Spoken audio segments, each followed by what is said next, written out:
Good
evening, everybody. I'd like to welcome you to this council meeting of Tuesday, the 16th of July 2024 at the Nagambie Lakes Regatta Centre.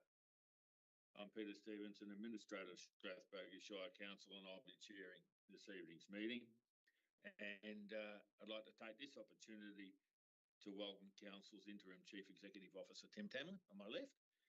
This is Tim's first meeting with Strathbogie Shire Council. Tim's been appointed to the interim CEO position for a period of up to 12 months and commenced duties yesterday, Monday, the 15th of July, 2024. And I'll have a little bit more to say about that as we get into it. But welcome, Tim. Thanks, Chair. Good to see you. Yeah. All right, so acknowledgement of traditional landowners. We acknowledge the traditional custodians of the places we live, work and play. We recognise and respect the enduring relationship they have with their lands and waters, and we pay respects to the elders past, present and emerging. Today we're meeting on the lands of the Tongarong peoples of the Eastern Kulin Nation, whose sovereignty here has never been ceded.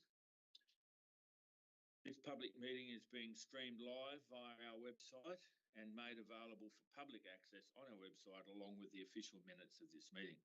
All care is taken to maintain your privacy.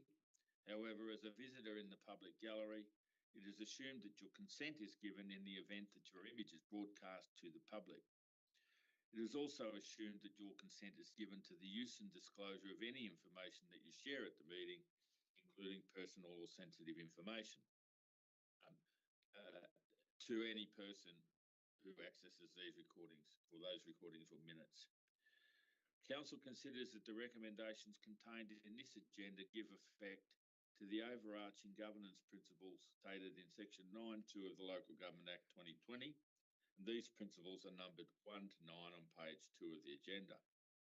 We do welcome the people in our public gallery and also those viewing this meeting through our live stream via our website. This meeting is being held in accordance with Strathbogie Shire's governance rules. If we have technical difficulties during today's meeting, which means we're unable to stream the proceedings to the public, we will continue with the meeting given the public gallery is open. If an officer has a conflict of interest in a matter, they will be asked to leave the meeting and no discussion on the matter will commence until we are sure they have done so. The person will then be contacted to rejoin the meeting after the matter has been considered and the vote concluded. Are there any apologies, leave of absence, Mr. CEO? No, Chair. And any disclosures of conflict of interest? No, Chair. There's none tonight. Okay, confirmation of minutes and decisions of previous meetings. The ordinary council meeting held on Tuesday the 18th, 2024, and the extraordinary meeting held on Tuesday 25 June 2024. I move that I confirm those minutes, that the recommendation becomes a resolution and as such is carried. So I did mention that Tim's here for his first meeting, and just a bit more in terms of a welcome to him. Tim comes to us with extensive experience in senior leadership roles in both the private and public sector, including 10 years as CEO at South Gippsland Shire Council and more recently interim CEO roles at Strathbogie Shire Council and Kingston City Council. Tim's been appointed for a period of up to 12 months to ensure continuity of business operations, to oversee the councillor induction program, and to support the incoming council with the recruitment process for a new CEO. And as we welcome Tim, I'm confident that Tim will achieve all that we require him to and more. And I know that he will engage with the community as the community would like to be engaged. He's a friendly kind of guy and one who wants to get things done. So if you see Tim in the street, say hello to him. And I'm sure Tim will be looking out to say hello to you as well. But welcome, Tim, and we look forward to I look forward to my time here as administrator with you at the helm. But also, as I said earlier before the meeting, I won't be cancelling my subscription to the Gazette because I'll be watching what happens after. So just as out of interest. So, but I know you're going to do a fantastic job, and it's great to have you. Thanks very much, Chair. So a little bit of a report from what I've been doing. Last week I had the great pleasure of hosting a citizenship ceremony at the Euroa Conference Centre. The member for Northern Victoria, Ricky Lee Tyrrell, joined the ceremony and provided a welcome to the new citizens.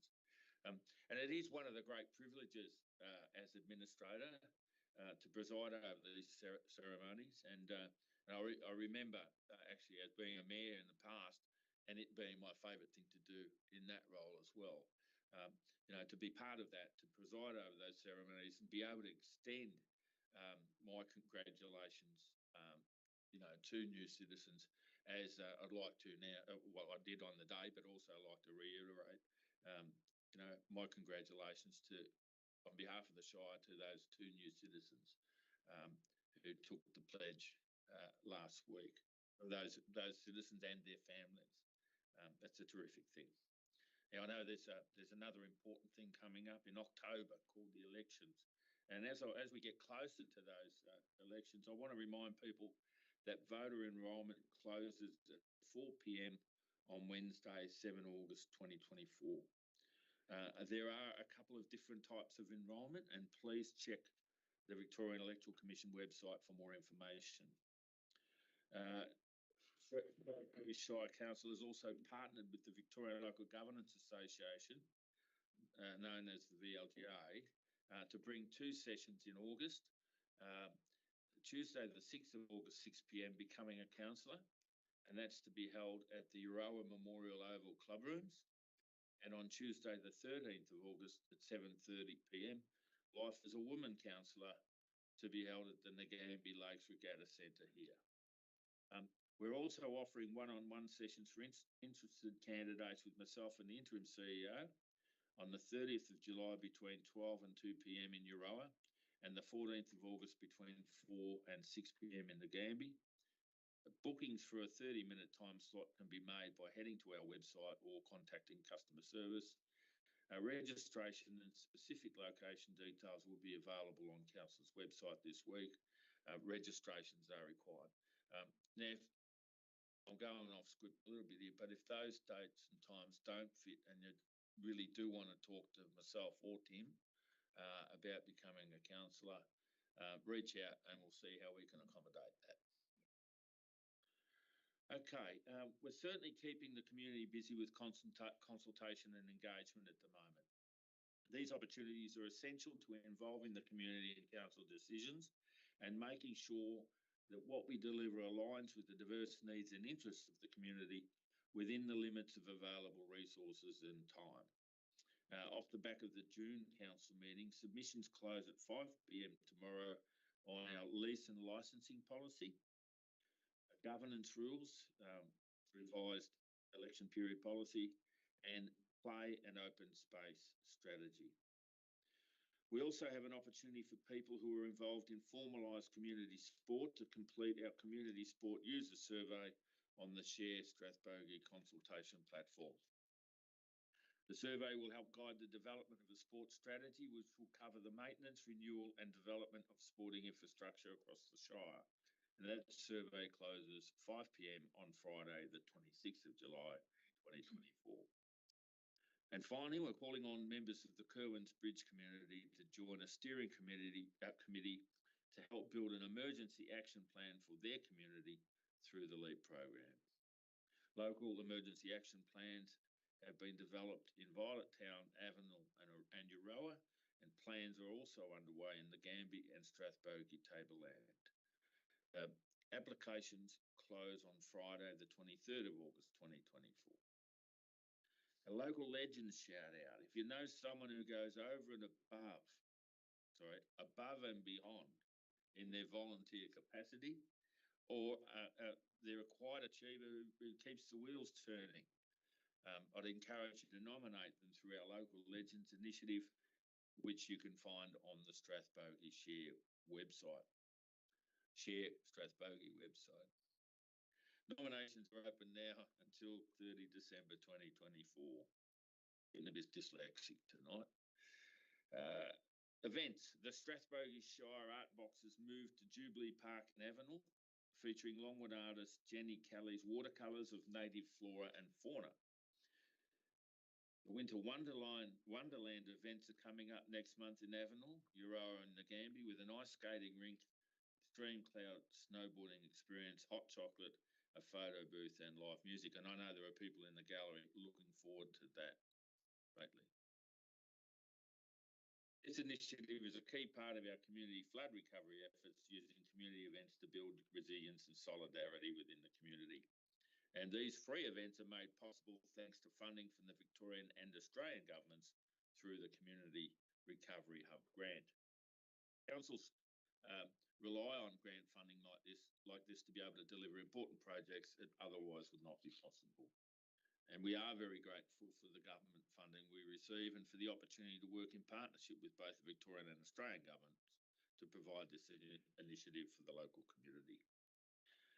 And speaking of the importance of government funding, I'm very pleased to announce that we were successful in a grant application through round one of the Regional Community Sports Infrastructure Program for the Longwood Recreation Reserve Female-Friendly Change Room project. More details will be available this week, but I wanted to take the opportunity to thank the Victorian Government for this important funding stream, and to the Longwood Football Netball Club for working with Council on this project. On a sad note, to end this report, long-serving City of Greater Bendigo Councillor Rod Fife sadly passed away on Friday. Rod served for 38 years with the former Shire of Mackay and post-amalgamations the City of Greater Bendigo, where he served as Mayor and Deputy Mayor for a number of years. I was fortunate to meet Rod on many occasions during my time as a councillor and beyond. He was a larger-than-life personality and a great ambassador for his community, the region and the local government sector. Vale Rod Fife.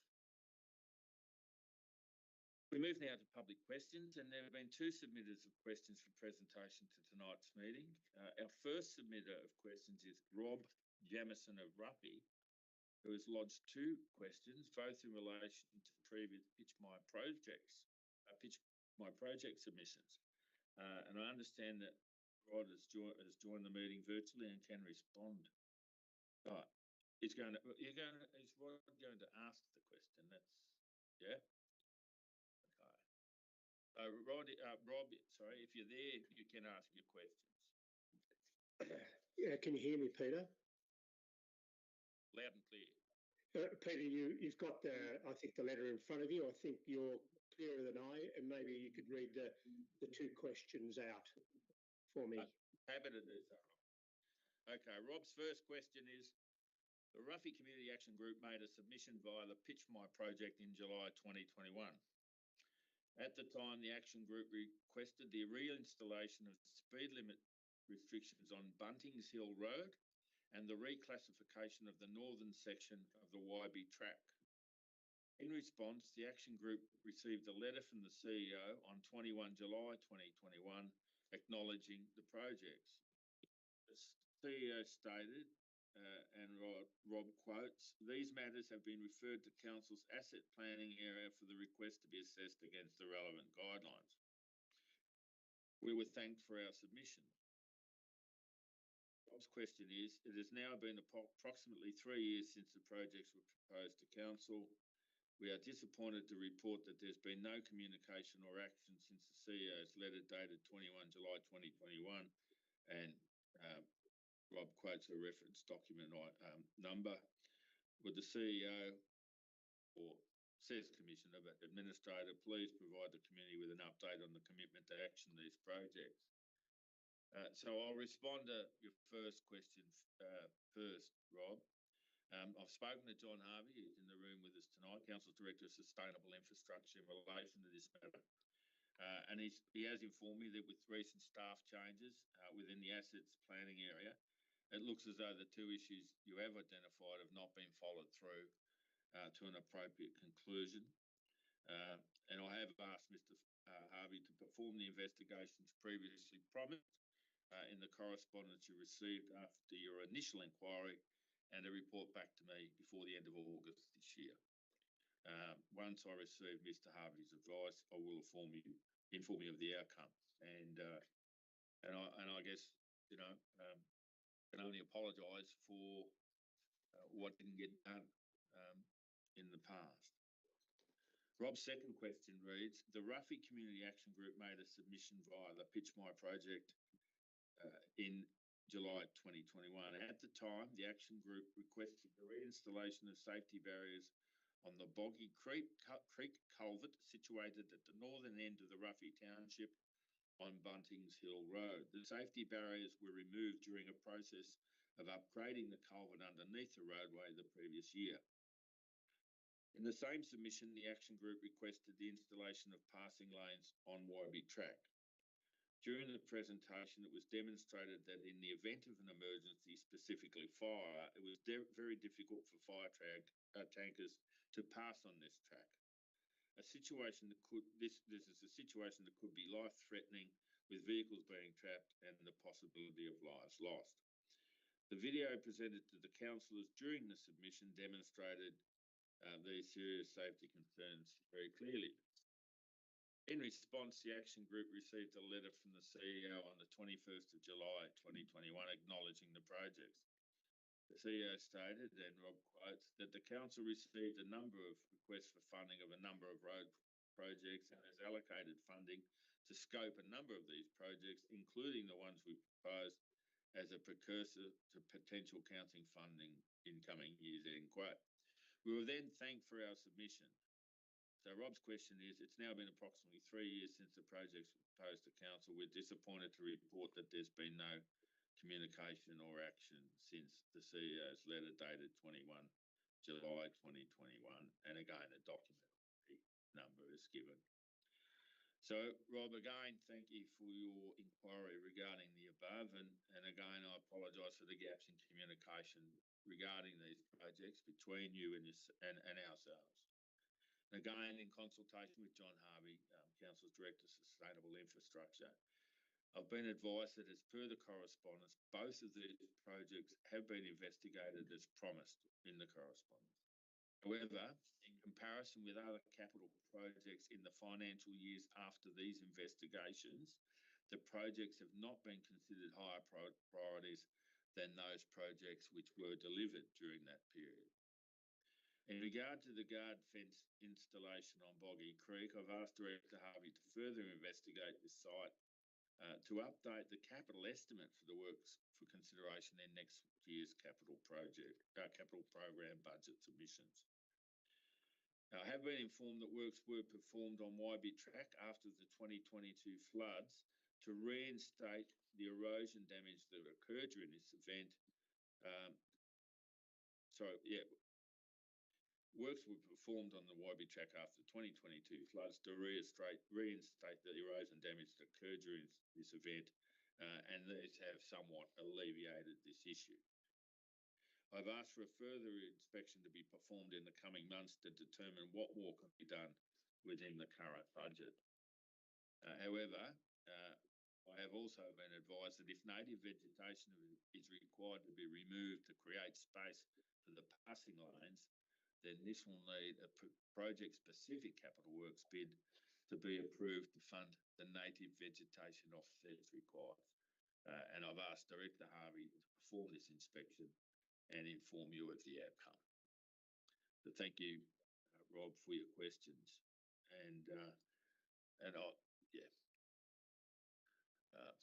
You'll hear from us, and I'll hear from John. Peter, may I ask that if further investigations or reviews, is it possible for the people, engineers that are doing it, to come and talk, and so we can demonstrate and show? We have had no consultation whatsoever, so it's interesting the decisions that have been made without any further investigation or consultation. I can't, obviously a fair bit of time's elapsed since your inquiries, so I can't really speak to what's happened. But John's nodding that certainly people are happy to meet with you. Thank you. You're welcome. So submitted to the next submitter, Robin Weatherald of Euroa, who asks, do you want to ask, Robin, or shall I read it for you? Okay, go for it. Is it possible that Council will start construction of a roundabout on Vinnie Street, Euroa, on the eve of an important October council election? It is noted that significant investigation works have occurred in front of Clough's old car workshop, and it appears that works are planned in the very near future for the unnecessary and controversial roundabout construction on Vinnie Street, Euroa. Please provide an estimated cost, budget details. Thank you. Okay. Well, thanks for your question, Robin. Consideration of the need for a roundabout at the intersection of Vinnie Street and Railway Street is currently being undertaken as part of the Inland Rail project. If it is required, and that's an if, the design will be produced by the Inland Rail Authority in close consultation with Council. Only at the completion of a detailed design could an accurate estimate for its construction be completed.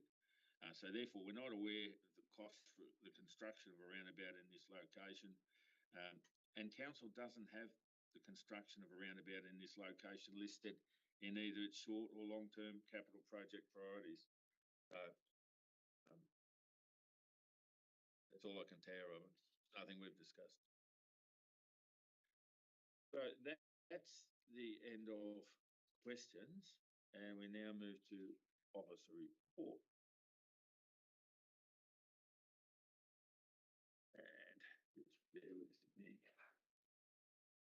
All right, so 11.1, strategic and statutory planning. Planning applications received and planning applications determined. Now I've got a as a mea culpa here, because this report came to the last meeting, but in my fervour and enthusiasm to get to more juicy items down in the agenda, whilst we discussed it, I didn't vote on it. Not that I was going to argue with myself, but I didn't vote on it. So good governance says it comes back, and I vote on it. But I'm not going to go back into the report. The report is as was produced last time, last meeting. And I'll simply do what I should have done then and note that the recommendation on page 7 becomes a resolution and as such is carried. We can put that one. I'll remind you next time.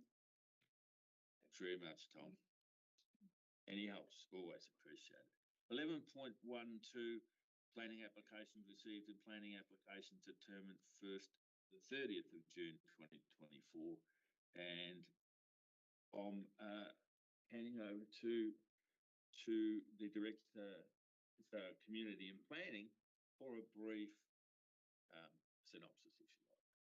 You and through you, Chair. This is Council's standard planning applications received and planning applications determined report. This is the month of June. This is consistent with Council's planning application referral to Council policy that we provide this monthly snapshot to provide Council and the community with an overview of the planning matters that are being considered. You'll note that the attachment 1 is the planning applications received, attachment 2 is the planning applications determined, and you'll also see our latest available planning permit activity performance figures, which are for the month of May. In attachment 4, you'll also note that this provides an update on our current VCAT appeals where no decision has been made. It's also important just to remind the community that the contents of this report are provided for information purposes only and that a listing of current planning applications that are on public display can be found on Council's website. The recommendation is there for Council's consideration on page 10. Thank you, Director Frampton. I was just looking for some notes that I made in there, but yeah, that's right. The notes that I had made was that the planning team are continuing to be delivering at a high level, and that's all I'll say about that. But they're doing a good job. They continue to do a good job, and good to see. The recommendation on page 10 is to note the report, note the application received and the application decided on, and to note that recommendation in 2 parts becomes a resolution and as such is carried. Okay, 11.1.3, draft engagement approach for the rural residential and land use strategy and urban growth strategy.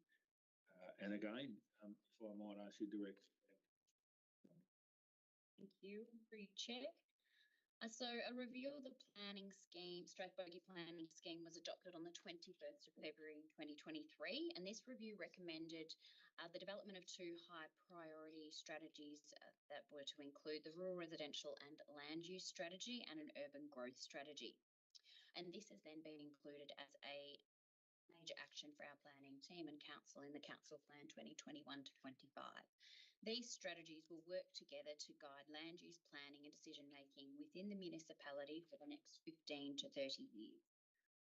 They will inform development across the municipality with the aim of maximising amenity for residential uses while not compromising the ongoing viability of agricultural, industrial, commercial, business or future opportunities. In any process of developing large strategies like this, it was felt that a comprehensive engagement approach is required to ensure the strategies reflect the current and future aspirations of the community and provide the necessary strategic justification for future planning decisions.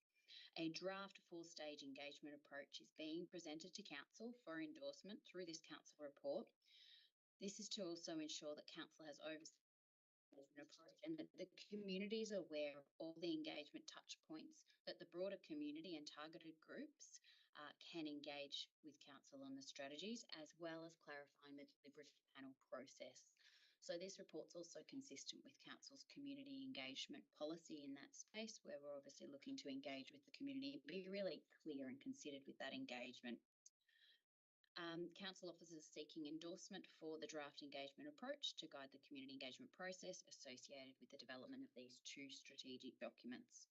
A recommendation is page 12 of tonight's agenda for your consideration. Thanks, Director Frampton. And it should be said that that the importance of the rural residential and land use strategy and the urban growth strategy, both of those strategies, the importance of those cannot be understated. If we don't get those done and don't get them right, then we won't be able to provide for the orderly planning and development of our towns, and provide the necessary land for the uses that are required, and build the homes that are needed, and so on. Well, we won't be able to meet targets that the government set, but nor will we be able to meet community expectations. So it cannot be understated how important these are. So this engagement strategy, and as Director Frampton said, it is underpinned by Council's policy in engagement, but it's also underpinned by the Act. The Act tells us we must engage on these things.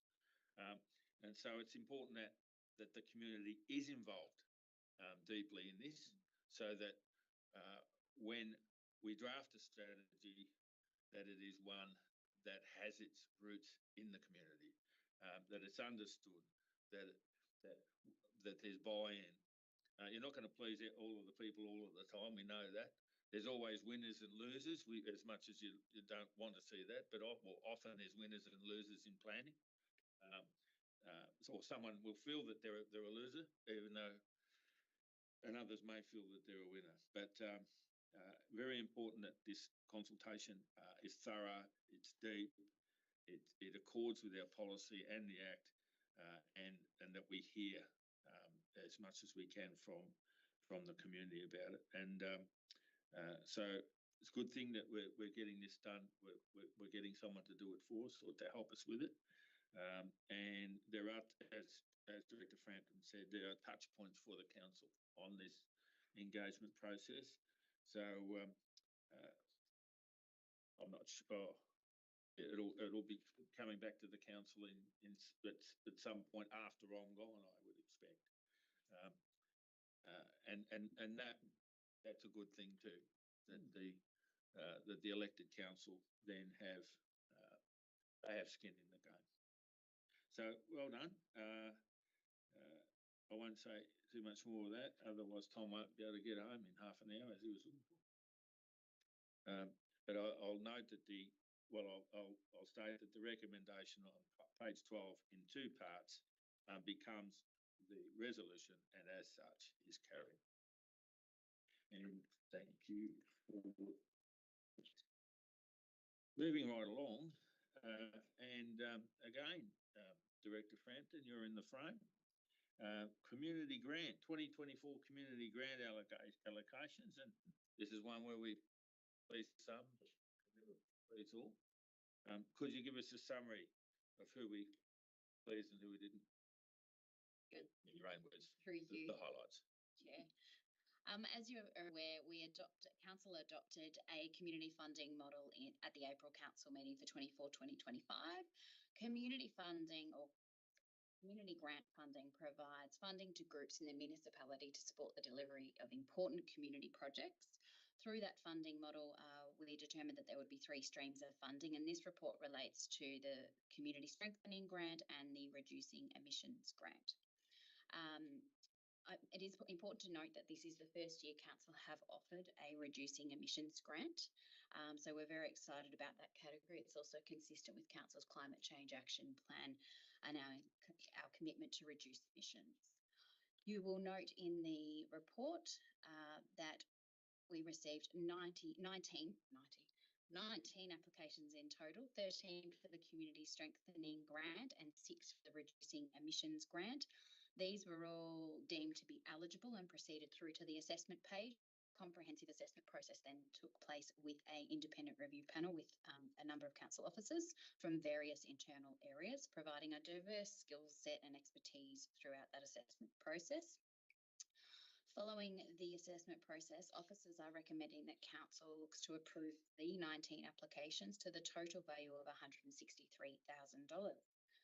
Furthermore, we also allocated $10,000 for quick response grants, which remain available to the community throughout the course of the financial year. These provide quick return grants for small grant of small projects under $1,000, and are also under the delegation of the CEO to award to streamline the process and try and get money out to groups when they need it most, and in a relatively quick process.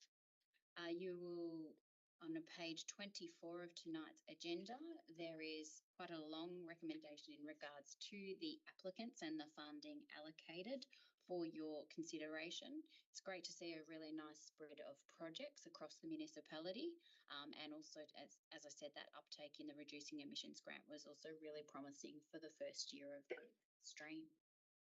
Thanks, Director Fenton. And as you said, good to see a broad range of projects from across the municipality, but also good to see a broad range of ideas expressed in those applications.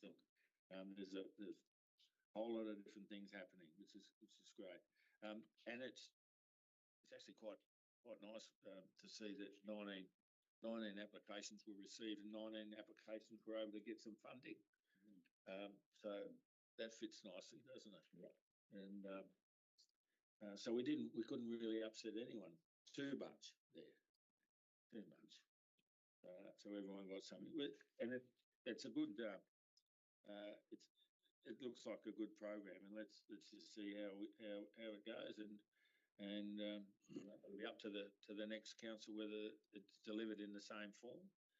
But I know what you said to Director Frampton about those quick grants, quick response grants, and the CEO has an opportunity to deliver some of those where needed as we go along. And whilst the Shire doesn't have huge buckets of money to do such things, a little can go a long way. And I think we've gone a long way here with 163,000. So well done. And that's it. I will move that the recommendation on page, you did tell me. On 24.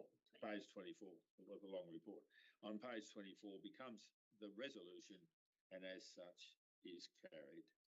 And thank you. Moving right along, an event grant application received 11.2.2 Tablelands Community Christmas Celebration. And again, Director Frampton, could you give us a highlight, please, or a couple of highlights? Thank you, and through you, Chair. As I just previously mentioned, Council adopted a community funding model, whilst that also included community strengthening grants, reducing emissions and quick response. It also does include our event grants. We've had a long history of providing event grants to the community to stimulate the visitor economy and also to encourage social connection, participation and a range of other great community outcomes. Event grants provide up to $5,000 for eligible organisations and associations for events that align with the objectives of the council plan. Council has received one event grant application for consideration this month. That was received from the Tablelands Community Centre Incorporated to support the delivery of their annual community Christmas party that is scheduled for Saturday, the 7th of December 2024. The Tablelands Community Centre Incorporated have applied for a total of $1,380 to help cover the cost of printing, marketing material, hire of a jumping castle and catering. The request is for a cash contribution. The application also states that there is a partial cash contribution and a large in-kind contribution from that volunteer community through volunteer hours and venue hire to help deliver the event. We have had a history of providing funds for this event, and it has been held over several years and promotes community strengthening and identity, and is one of the largest events that are held in Ruffy throughout the calendar year. The event will be delivered in line with Council's events and regulatory policies and procedures as per standard process. We have a budget allocated of $50,000 for event grants for the 2024-25 calendar year. There is a recommendation for your consideration on page 37 to consider funding this event grant. Thanks, Director Frampton. And one thing I will highlight is on page 39, the table 1 risk assessment. we've seen in the past in other parts of Victoria where there have been issues with jumping castles, and note the table is about risk assessment, and the event organisers will have to provide the information on how they're going to make this safe. And if weather is a factor, high winds or whatever, if there are other risks that are not able to be mitigated, then that won't happen.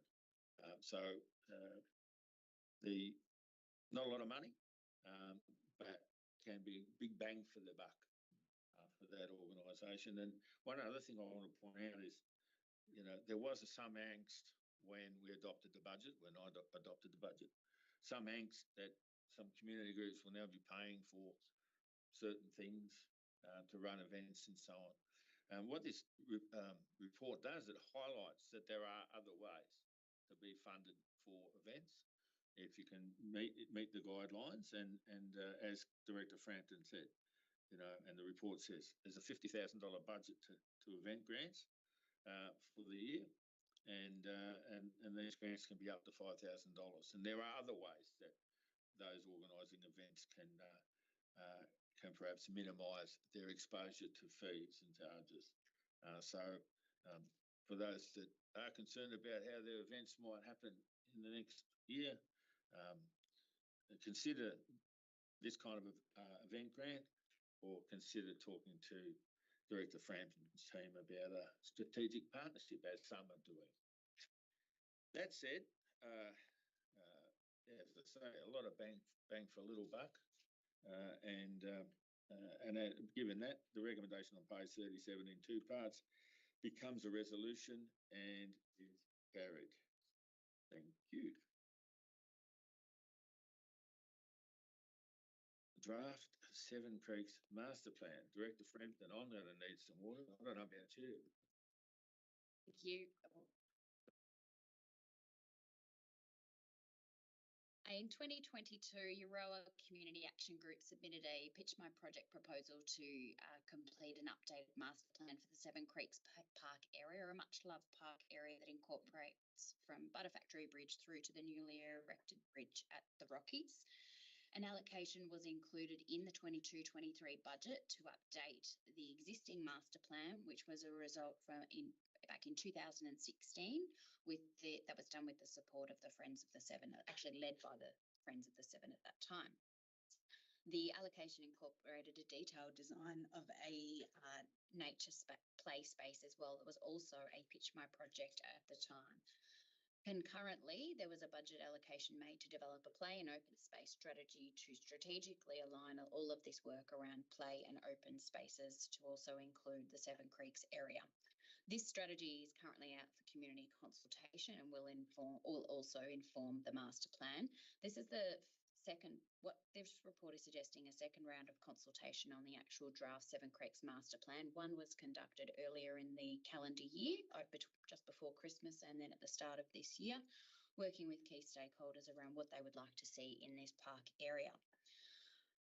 This report is recommending that the draft master plan be placed on public exhibition for a final consultation period from the 17th of July to the 16th of August through Share Strathbogie, Council's online engagement hub, and promoted through Council's various communications platform to provide final feedback from the community. This will then be collated and reviewed and inform the final master plan, which we would like to then put forward to councils at a future council meeting, likely to be the December council meeting, as well as attached as an appendix to council's play and open space strategy 2024 to 2034. There's a recommendation on page 43 for your consideration. Thank you very much, Director Frampton. And if you fail to plan, you plan to fail, and that concludes with your parks and open spaces and so on. And again, the council plan. The council plan talks about this kind of master planning as important as it is, and talks about the strategic focus areas, which this kind of planning covers off. Nice area, that Seven Creeks area. don't get a lot of time to have a look at it, but it's a lovely area, and it'll be good to see what the community say about our draft plan. And again, another demonstration of council demonstrating its commitment to the requirements to engage with community under the Act and under our policy. So I look forward to reading the feedback of that next round of consultation, and I think I'll be watching from afar when that report comes back in December. So thank you for your work on that. The recommendation on page 43 in two parts then becomes the resolution, and as such is carried.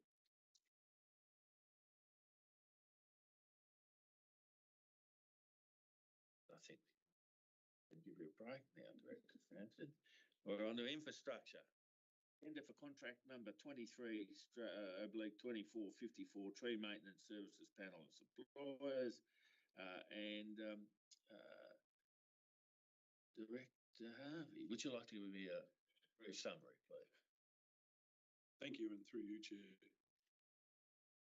Council's existing panel of suppliers for responses for emergency works, general tree works, tree root maintenance, tree planting, maintenance, establishment, rural road canopy clearing, pest and disease control, and electric line clearing is almost ready to expire.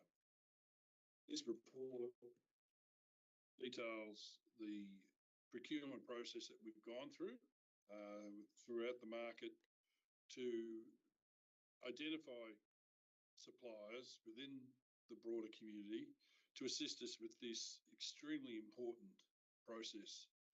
It would be one of the services outside within my division, outside of road maintenance, that expends a substantial component of the budget. And I think our broader community is quite proud of the trees and the roadside trees, etc., across the municipality. What this panel enables us to do is to circumvent the extended procurement process through advertising every single opportunity that we have, or necessity that we have to. We can approach members of the panel for 3 quotes, etc., rather than advertising every time we want something. That in particular is extremely fortuitous in the emergency works area, as well as the response to the electric line clearing, even though we do it every 6 months. If there's, like this year where we've had the trees grow so much that we've had to actually do that 3 times this year because of the amount of heat and moisture that we've experienced in the current conditions, it enables us to rapidly respond to those instances through the use of this panel. This panel is each individual that submits a tender for this is evaluated on their capabilities with regards to knowing our safe work systems, the implementation of the appropriate traffic management controls, etc. And the experience that they have through their arborists. It's not just a couple of fellas in a truck throwing chainsaws around. They're required to actually go through quite a strict process, and this report provides you the outcome of that evaluation process. The recommendation on page 48 and 49 details those contractors that we consider are appropriate for the panel for those individual different services, and I submit it there for your consideration and Thanks. determination. Thanks, Director Harvey. And yeah, when you look at those things, they'd be those particular tasks or roles or needs, they'd be considered almost core business. Anyone would be talking core business accounts. So to be able to have a panel who quickly react as required makes abundant sense. And I like the fact that you've got some quite large panels, so you're not going to be caught short when the need arises. That's terrific. Appreciate that report and the work that's gone into that. And we'll move that the recommendation on page 48 becomes the resolution, and as such is carried. All right, moving to tender 11.3.2, tender for contract number 23/2465, provision of a 128 horsepower HP tractor. Is that horsepower? 128 horsepower? Yes, Chair. Yes. So, thank you, Tom. Director Harvey, could you give us the summary, please? Thank you, and through you, Chair. The need for the purchase of an additional 128 horsepower tractor was identified with the oncoming onset of the fire season last year, where the municipality has an obligation to slash roadsides and its associated blocks to comply with its obligations under the fire prevention responsibilities within the municipality. We have a number of tractors, but any of them are geared principally with the type of tyres, etc., for the mowing of ovals and recreational spaces, of which they are 100% occupied performing those tasks. As a consequence of the lack of subcontractors that were willing to perform these activities, because one, they'd either be working with municipalities closer to where they reside, or in fact they'd retired from the operations of slashing. To comply with our obligations, we had to follow the tractor around through the fire season, because it took us so long to get the mowing done, with a truck and associated water, sufficient volumes to control, God forbid, if we had a start of the fire. That made that process uneconomical and terribly inefficient. We've sized the tractor, it's quite large, 128 horsepower is a reasonably large sized tractor. We've sized it such that it is versatile, so it's not just a roadside mower. It is in fact also able to perform, and in fact we've actually got the piece of equipment out again, and we're using it right now on our other tractor that's of this size to do drain clearing. It'll have a 4-in-1 bucket on the front, so it'll assist us in clearing roadsides, etc. And it will be more than just a mower, like a lot of the other tractors that we have that mow our recreation reserve. We identified this piece of equipment and went through the procurement process as described in the report there, and the recommendation is there on page 58 for your consideration. Thanks, Director Harvey. I understand we had to shift some priorities in terms of CapEx to. We did. We looked at. I think there was in this instance there was a. Excuse me while I refresh myself. But there was a prime mover. Thank you. There was a prime mover that was due to be funded for its replacement in this financial year. We assessed, as a direct consequence of the identification of this priority, we assessed the condition of that prime mover to identify whether we could hold it over from replacement. It's not been passed over, it's just been held over whilst we try to plug this resource gap and this priority, such that we increase our efficiencies within the maintenance area and municipality across the whole entire municipality gets more bang for its buck. Yeah, well, that's good. It makes sense to reallocate resources where they're best needed or most needed right now, and if you can push another purchase out a little bit longer, we can get it all done, but in I suppose in time rather than. Yes, that's right. So, good thing. Okay. Interested to see how big this tractor is, 128 horsepower. Anyway, I'll look for it. Page 58 is the recommendation in 5 parts. 12 weeks. 12 weeks following contract award. Might have to look for it in the paper. You look for it in the paper. All right.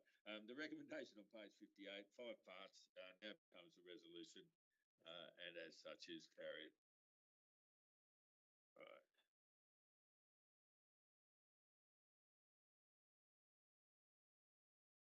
Tender for contract number 25/2602, landfill disposal.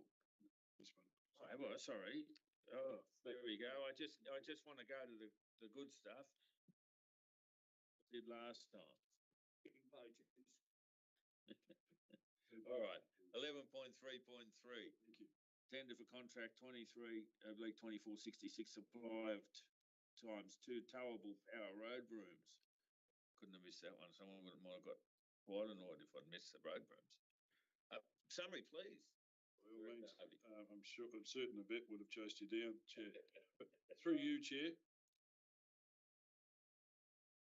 This is another case where, as a consequence of a review of the priorities across the capital works across the municipality, we identified that one of the resources that we don't have as a capability right now is to actually sweep the road of our loose aggregates and across, particularly in the broader rural community. We off our maintenance panel, we engage a street sweeper to do street sweeping as necessary in our township zones. However, this type of application is not suitable for that type of piece of equipment, and that is an extremely expensive exercise. These power brooms are towable by a utility. They don't have to be towed by a truck. They are actually self-powered, such that, and they have a hydraulic side shifts, etc., such that we can use light vehicles to actually perform this sweeping duties. Regardless of the sweeping that occurs during our reseal programs, we still lose stone on our road network years after the sprayed seal applications have occurred. Generally, what you'll find is this aggregate will congregate at intersections in particular, and often create possible dangerous or less safe instances at these intersections. And these brooms will enable us to keep on top of that, such that we can keep our StatCon lines or the give-way / stop-go lines at these intersections clear, but also the intersections clear of that loose stone, such that that traction is not lost during periods of stopping and go. Again, we looked at the existing capital program for the plant, and we identified that we have a small shoulder grader that was due for changeover this financial year. A mechanical assessment was done of that grader, and it was identified that it was able to be carried over for 6 months into this financial year, such that it will be replaced to maintain the fleet of 4 graders that we have, 1 small shoulder grader, and the 3 other graders that we have within the fleet, which are all leased at this point in time, as we consider the machinations of that program and etc. moving forward. Recommendations there on page 64 for your consideration. Thanks, Director Harvey. And I note we used the Municipal Association Victoria's tender panel process as with the previous report. So we're in a good space when we do that, because we know we've got, we're certainly in ballpark, getting ballpark quotes. And again, good use of, current resources. If you can push something out that's not absolutely necessary now, we can't have it all at once. Well, it's good work to find the way through and get that done. Again, recommendation on page 64. This is in 4 parts. I might say these, they've been delivered 2 to 4 weeks after the contract award. So the recommendation on page 64 becomes a resolution and as such is carried. And now, so tender for contract 25/2602 landfill disposal. Director Harvey, would you like to give a brief summary, please? Thank you, and through you, Chair. In collaboration with the Mansfield Shire, Strathbogie has undertaken a tender process for the landfill disposal. So this is actually depositing the waste that's collected in the red bins into landfill. Strathbogie Shire took the lead role in this procurement.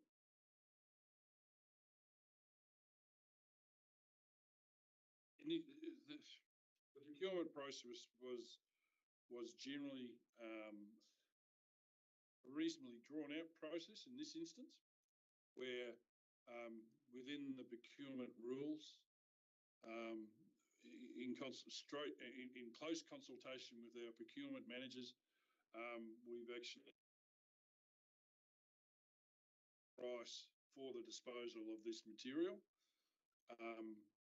With the recommended tender that we have here, the landfills that exist for within the transportable distance, and those that actually tendered for this, is at the City of Shepparton and the Shire of Benalla.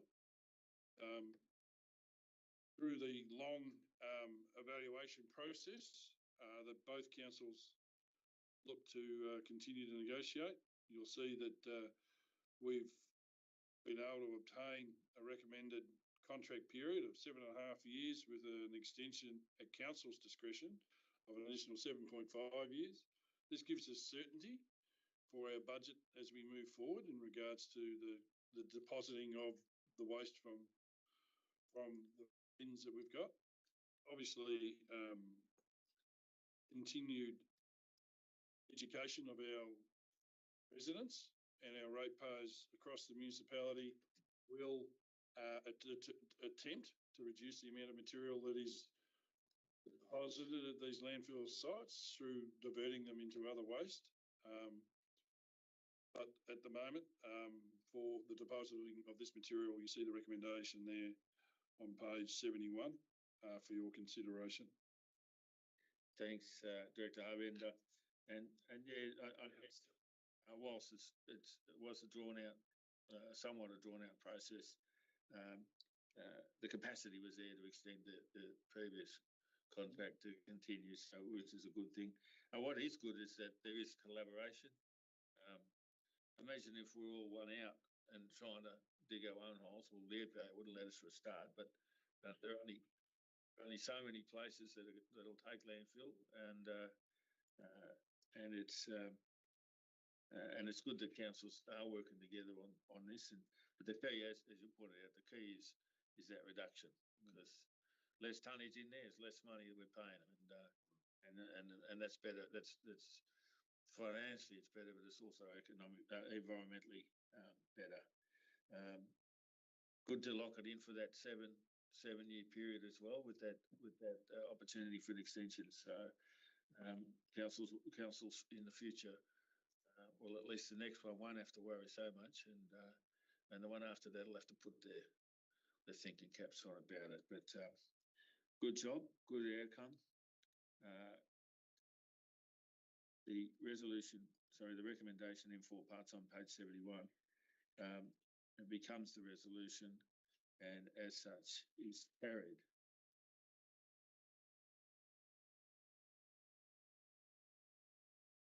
Point 3.5 contracts works variations. I haven't missed one, have I? No. Good. Contracts works variations and grants awarded under delegation 1 to 30 June 2024. And we're moving over to the Director, People and Governance. Thank you, Chair.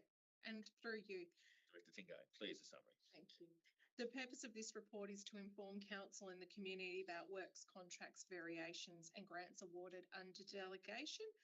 This month highlights a couple of software renewals that are required to keep our business going in the report. So there is a recommendation for you on page 77 for your consideration.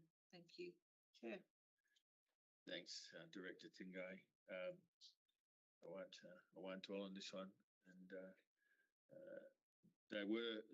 whilst they are grants, variations, grants, and so on under delegation, the previous CEO felt for full transparency, it's good to bring these to council. And I think there's enough that it's in there without me saying any more about that. What do they say? Yeah, shine a light on it, and it's a good thing. So the recommendation on page 77 in 4 parts becomes the resolution, and as such is carried.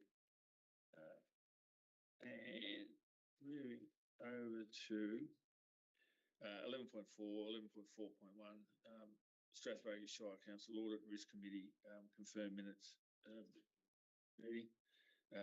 I was at that meeting. I'm not going to go into the meeting, go into the minutes, but I will move that the recommendation on page 83 that council receive and note the confirmed minutes of Strathbogie Shire Council Audit Risk Committee meeting held on 31 May 2024 becomes the resolution and as such is carried. And all right, 11 point. Back, I nearly skipped over. 11.4 and 2. So S11, S11A and S11B instruments of appointment and authorisation update. Director Tingay, could you give a summary that might explain these, please? Absolutely. Thank you. And through you, Chair. So obviously regular reviews are done of the number of delegations, and this report covers off on the S11, S11A and S11B and their instruments around officers being able to perform certain functions and duties under the Planning and Environment Act. And also the EPA Act in 2017. So essentially the updates just cover off on the current organisational structure to make sure that we've got people who are in the role are delegated to do the job. So to keep the cogs turning of the organisation and our duties and functions. So there is a recommendation for you commencing on page 87 of tonight's agenda. Thank you, Director Tingay. And yes, these delegations are really important. It's similar to the council delegating the operations of a council to the CEO. Because no way a council could get to do the stuff. There's no way that the CEO can get it all done, and some of the things that there are only certain people that are lawfully allowed to get it done, like the municipal building surveyor, like the health officers, local laws, those sorts of things. So delegations are an important part of councils and indeed any organisation for good governance and for organisations to function properly, and should be reviewed regularly. And of course, when people change too, there's a number of reasons why they should be reviewed regularly. But I want those ready to sign. Should I adopt the recommendation on page 87 and 88, which I will. Recommendation in 6 parts on those 2 pages becomes the resolution and as such is carried. And then we'll move over to 11.4.3, S18, Instrument of Sub-Delegation to Members of Council Staff under the Environment Protection Act 2017 update. And again, Director Tingay, if you might give a brief summary. Yes, thank you, Chair. So similar to the last delegation, S18, quite explanatory in the title. S18 sub-delegates council's power delegated to it by the EPA to members of council staff. So once again, enabling certain officers within council to perform particular duties and functions. This needs to be delegated obviously from council directly to the council staff. Once again, the update covers off on updates in legislation, but also particularly around our organisational structure as well, to make sure that it's reflective of our current structure. So there is a recommendation on page 91 for your considerations. Chair. Thanks, Director Tingay. I won't add to that except to say I think I've got that one ready to sign as well. Should I adopt that recommendation on page 91, which I will. It now becomes the three-part recommendation becomes the resolution, and as such is carried. Moving to 11.4.4 S6 instrument of delegation to members of staff update. Director Tingay, may you give us a summary, please? Yes, thank you. Another delegation, Chair. So this one's the S6. So essentially, this delegation is the way in which council enables day-to-day decisions made under a raft of legislation and local laws to be made. Without this delegation of power, all decisions would have to be made by a resolution of council, which would become unsustainable due to the sheer volume of decisions made by the administration on behalf of the council every day. This instrument before council tonight reflects the current organisation structure once again, and there is a recommendation commencing on page 95 of tonight's agenda for your consideration. Thank you. Thank you, Director Tingay. Again, as Director Tingay said, it's a raft of other delegations that are required for the efficient and effective operation of good governance and simple operations of the organisation. Those recommendations on the two-part recommendations on page 95 and 96 become the resolution, and as such are carried. And we have the biggie here. This is 11.4.5 S5 instrument of delegation from council to the chief executive officer update. And Director People and Governance, Tingay, please.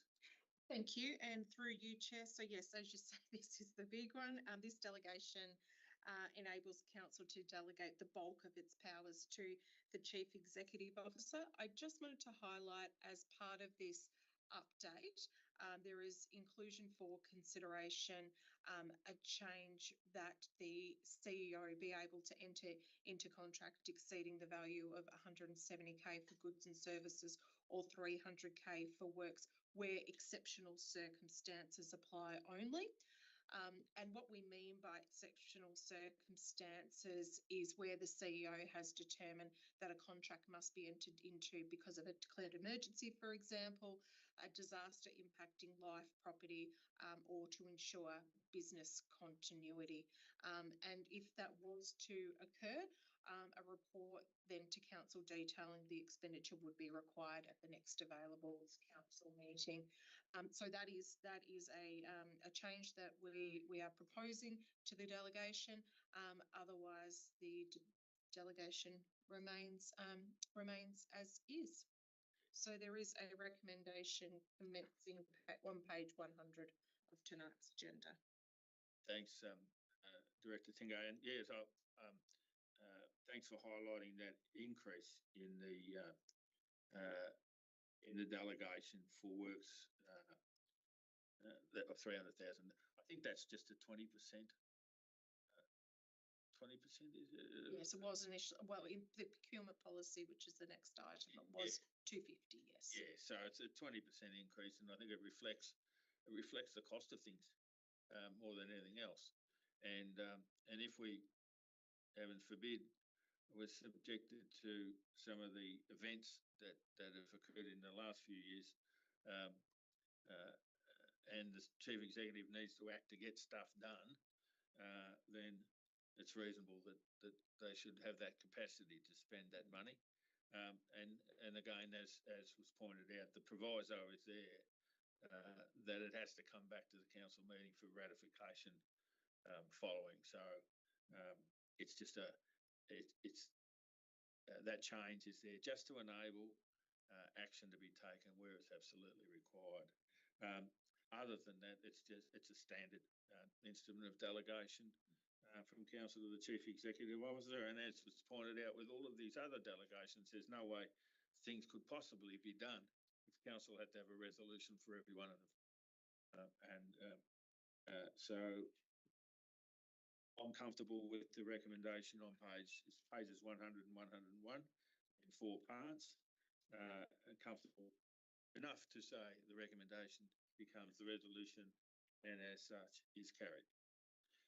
And as was pointed out, the next one is 11.4.6 Council Policy Review Updated Procurement Policy and Procedure 2024. And Director Tingay, would you like to give another short summary, please? Yes, thank you, Chair. This report seeks approval on the updated procurement policy in front of you this evening. The proposed change and bring the policy in line with current practice that's occurring.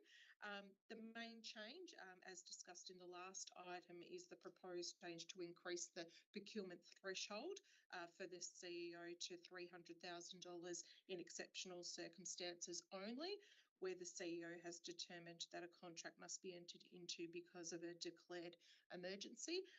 The previous provision in the procurement policy was a $250,000, so this is suggesting a $50,000 increase. Also, the 2 other main inclusions are in section 21.1, which includes wording to set aside a tenderer if it is over budget by 15%, and that if a council tender report is required for approval or tendered pricing included in the over budget tender prices will be also included in the table. And it also includes a new section regarding financial variations of up to $15,000 of the original contract value. 15% of the original contract value, but less than 15,000 inclusive GST within the original budget allocation that can be approved by the CEO. There's also some minor grammatical changes and also throughout the policy changing the terminology from guidelines to procedure as well. There is a recommendation on page 105 for your consideration. Thank you, Chair. Thanks, Director Tingay, and as pointed out, they are not major changes. They bring the policy, they align policy and practice, essentially, and I'm comfortable with that. I do note that the policy will be on Council's website, subject to a resolution that way, along with the publication of a notice in Council's weekly newspaper and our socials. I'm happy to move the recommendation on page 105, a 2-part recommendation, the recommendation becoming a resolution and as such carried. Moving right along. This is what I like, 11.4.7. Council Policy Review, updated rates, payment and collection policy. Director People and Governance again, Director Tingay, would you like to give us a brief summary? Yes, thank you, Chair. An internal review has been completed on the rates, payment and collection policy to I know that's a relatively new policy being adopted near the end of 2023, but it was the first time that we had the policy in place. So putting the policy in practice, we've noticed a couple of things that need to be updated. The first one that's included in the policy before you tonight is to update clarification on the rate payment method in section 9. Section 10 also includes payment plans and clarification of interest charges, only to be applied on arrears once a payment plan has been established. Section 16, that caveats on property for unpaid rates and charges can be applied. Section 17, the sale of property, the time frame's been updated from 2 years to 3 years for overdue rates and charges before council will take action, and that's as per section 181 of the 1989 Local Government Act. And there's also been a number of grammatical changes throughout the document. There is a recommendation on page 109 for your consideration this evening. Thank you, Chair. Thanks, Director Tingay. I'm comfortable with having read the policy and having had conversations, had my questions asked questions and had them answered. I'm comfortable comfortable with the report. I do note that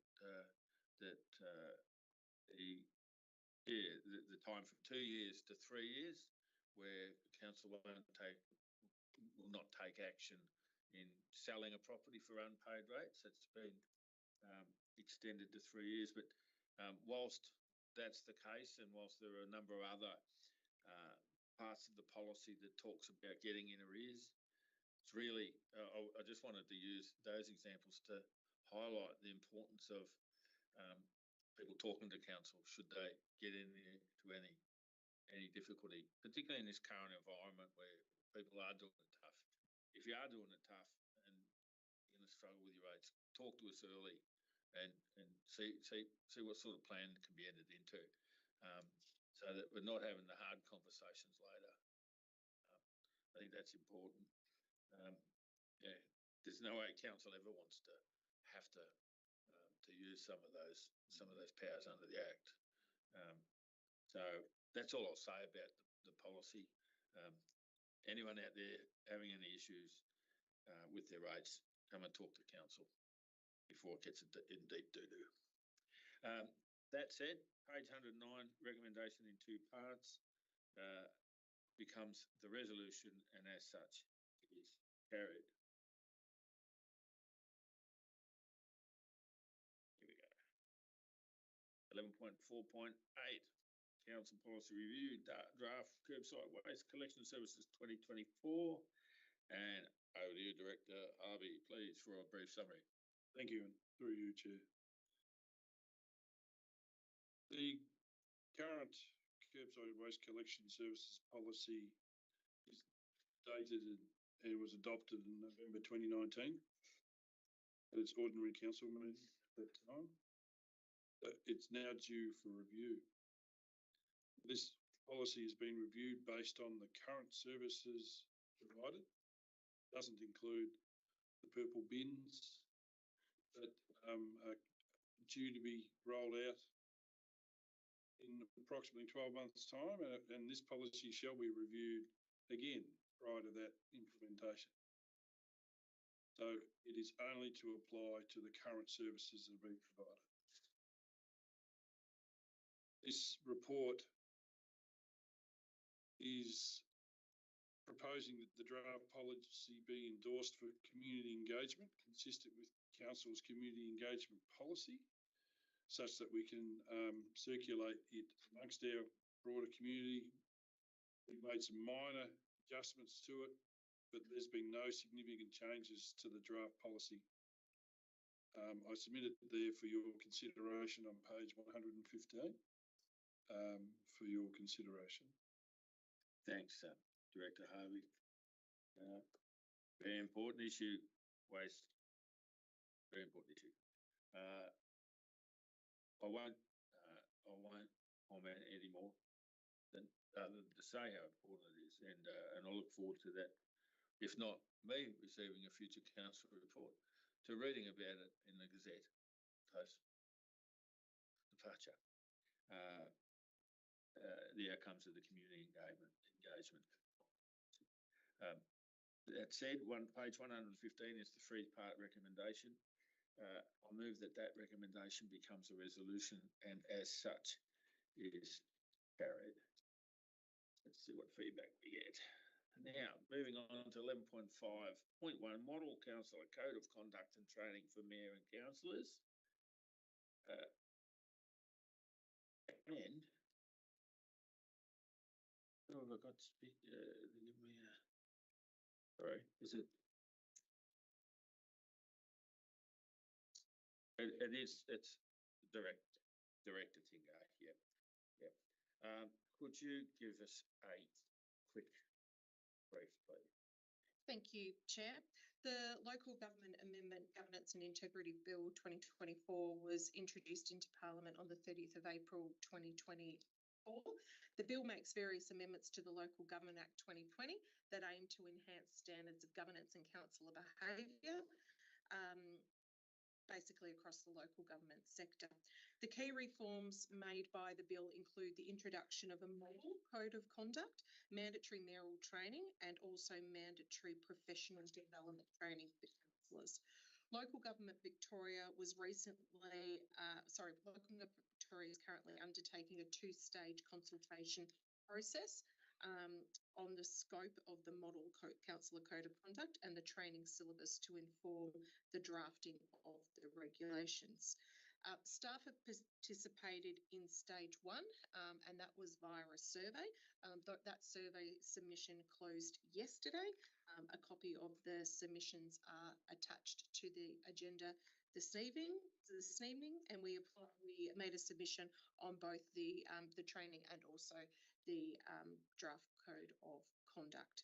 There is a recommendation on page 121 for your consideration. Thank you, Chair. Thanks, Director Tingo. And I will note that I actually received a survey myself, and I completed that as well. And I should say that I think it's fairly consistent with what was submitted by the organisation, which is not surprising. So I'm not going to talk too much about Model Council Code of Conduct and Training for Mayor and Councillors. That's for others.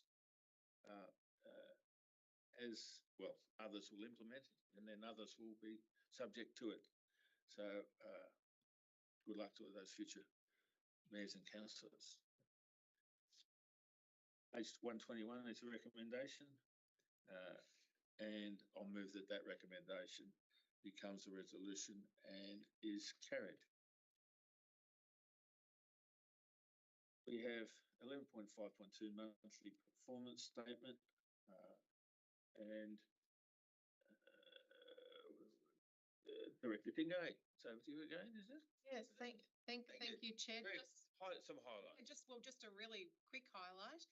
Draw your attention to page 129 of the agenda, just to highlight that the planning applications determined nearly a total of $5 million for the month of June, which is quite amazing. So a lot of activity happening within the municipality, and probably reflective of the planning applications received and determined report earlier on tonight's agenda. So thank you, Chair. Good stuff, and the way that the planners are dealing with those applications is in terms of their timelines, and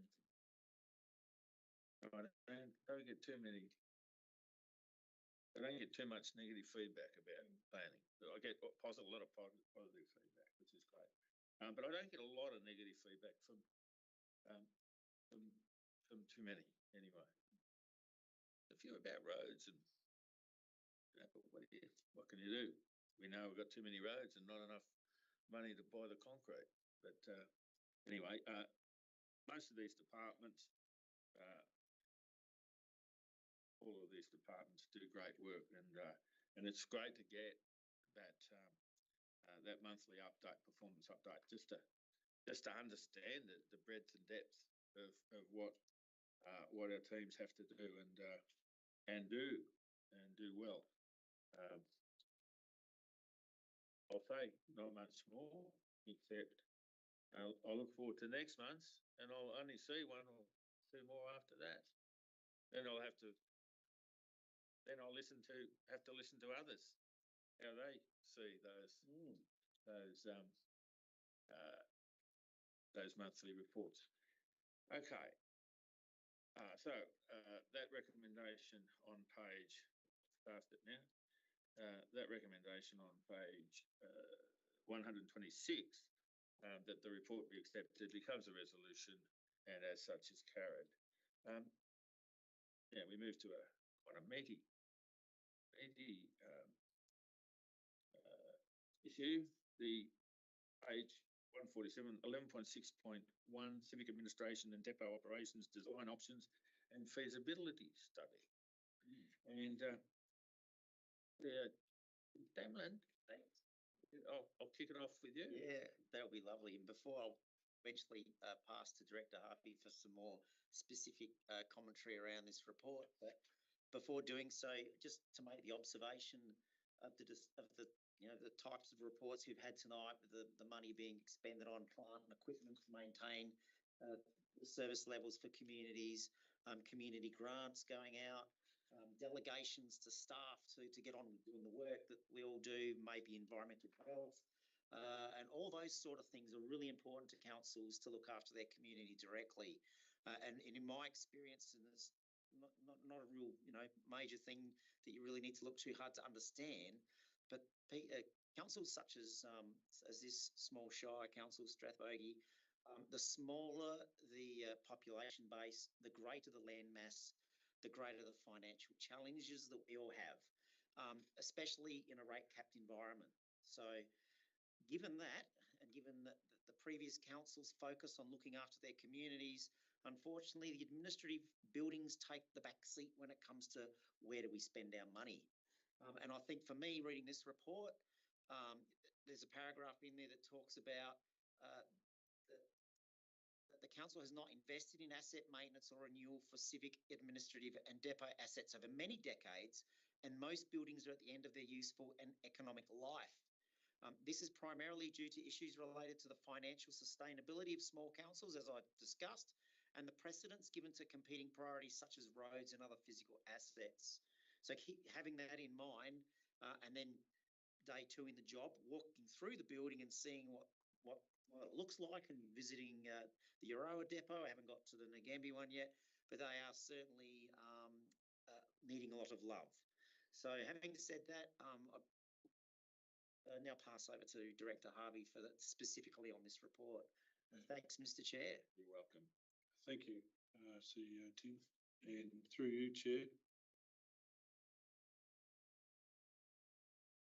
The early phases of this report, study, which considered as part of the brief of this study, was to look at the opportunity to combine the two depots.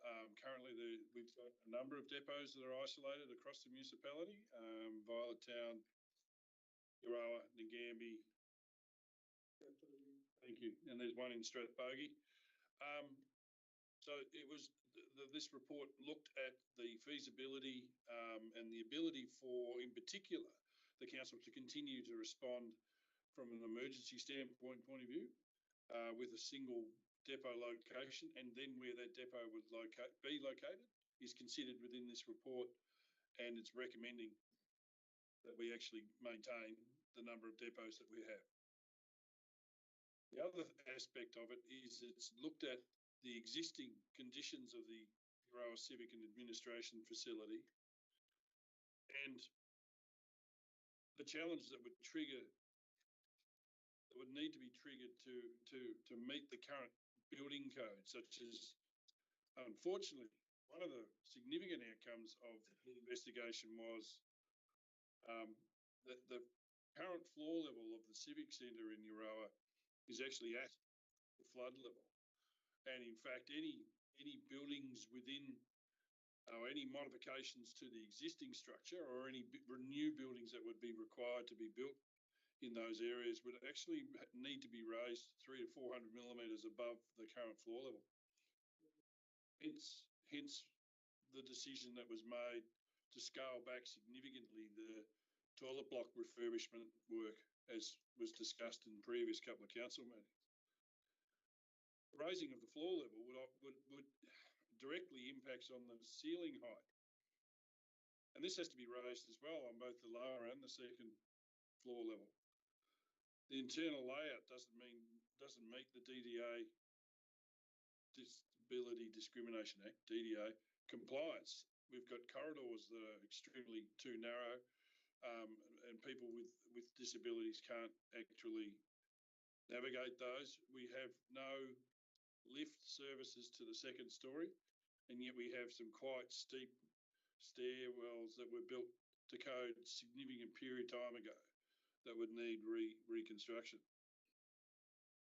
The other thing is that the existing air conditioning and ventilation system would also be required to be upgraded to, in fact, turn over the air within the building itself, such that it would comply to the current requirements for the HVAC system. Consider that these make the refurbishment option of the entire facility not cost effective.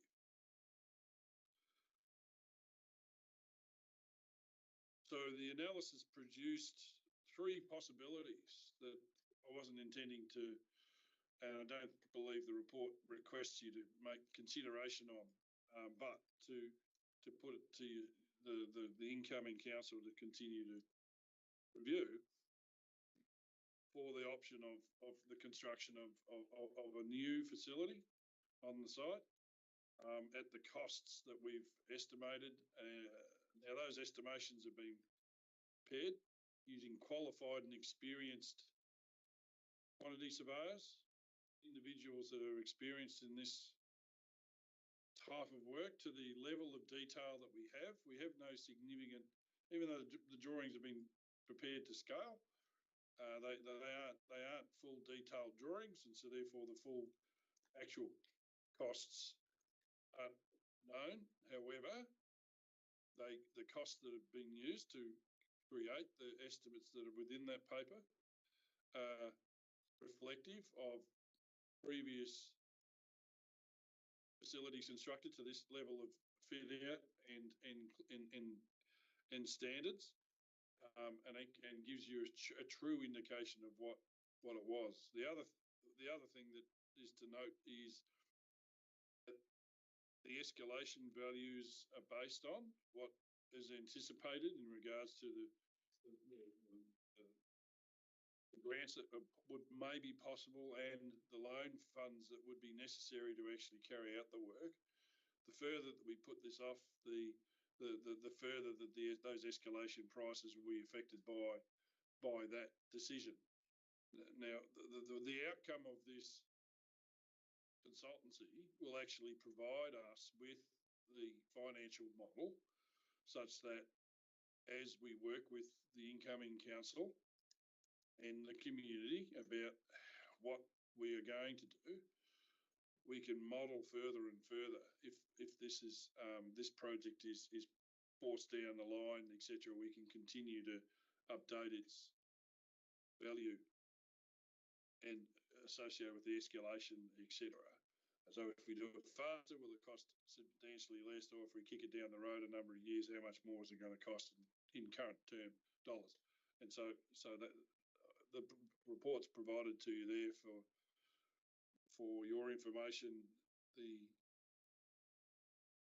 recommendation is there on page 148 for your consideration.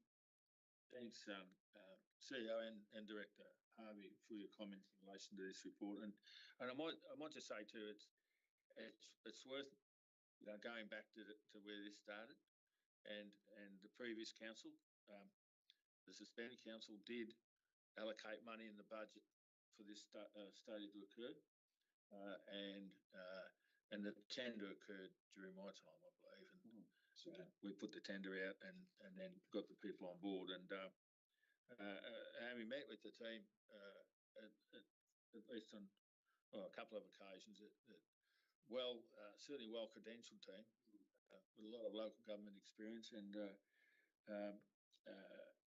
it looks like they've done a power of work in a relatively short time too. But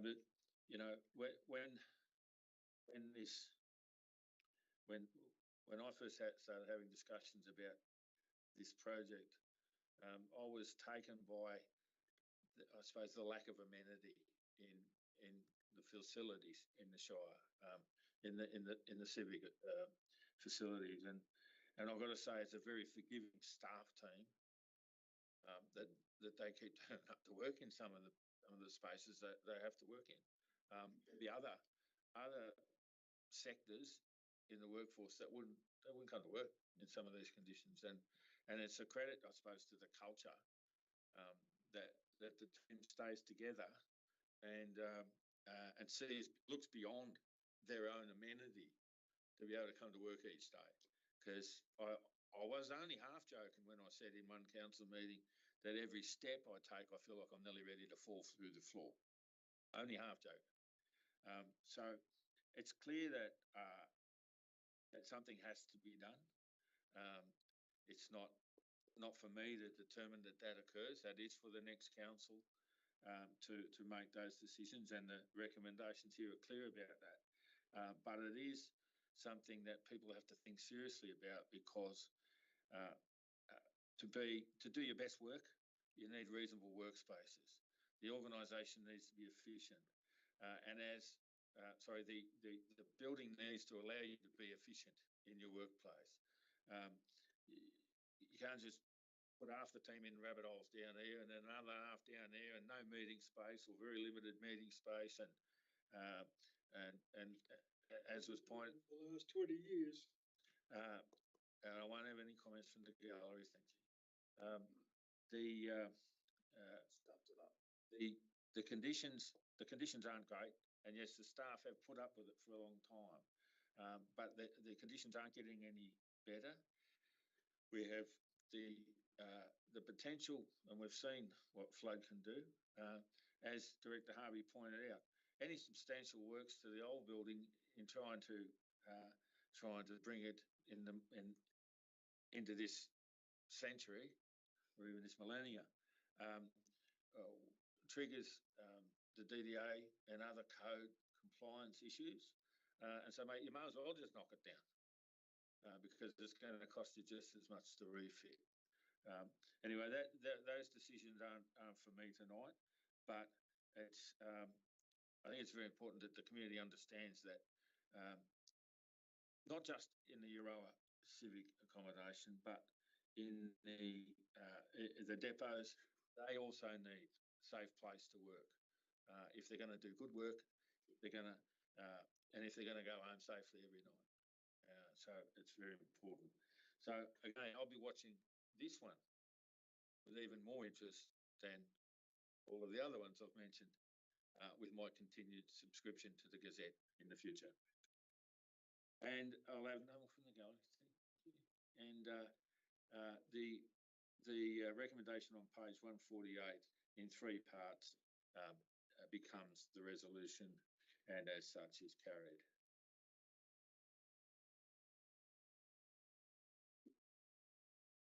Have indeed. All right. Now we do have. There's no notices of motion. There's no notices of rescission. That would be hard, wouldn't it?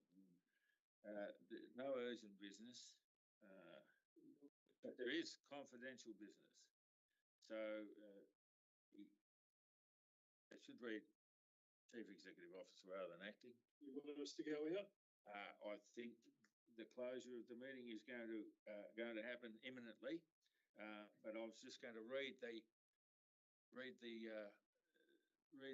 information to say why we're closing the meeting.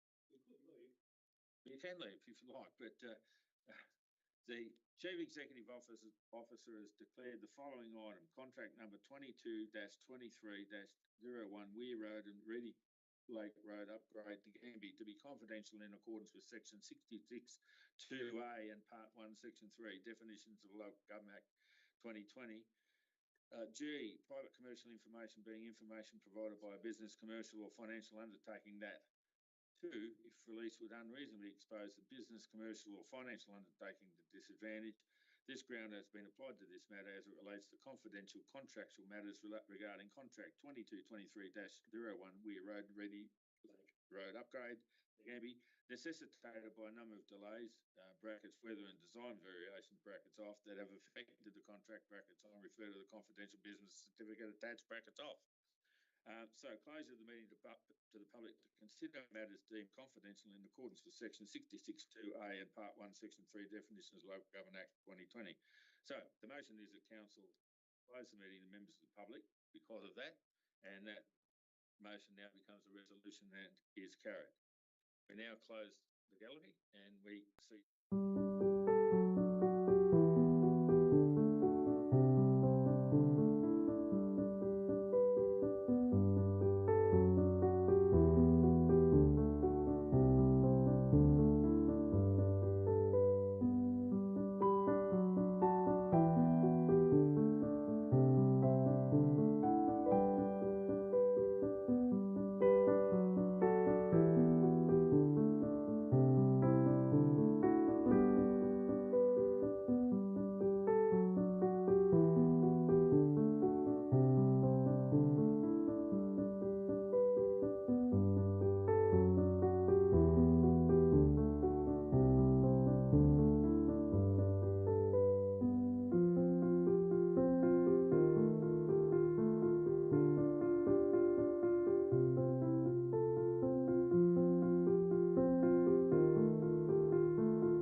the meeting, I move that the meeting is reopened to the public. Well, I've done that actually, but I move that the decisions made in camera be ratified by council. That's the recommendation. I so move that. So that's carried. And the next meeting, the next monthly meeting of the Strathbogie Shire Council is scheduled to be held on Tuesday, the 20th of August, 2024 at the Nagambie Lakes Regatta Centre at 6 p.m. And there being no further business, the meeting closed at 53. Oh, that's what I had, 53. I've got 53 on my computer. 59 seconds. We'll split it. We'll say 54 by the time I spat it out. Yes, 54. 1954, 7:54 p.m. Thank you, everyone, including yourself.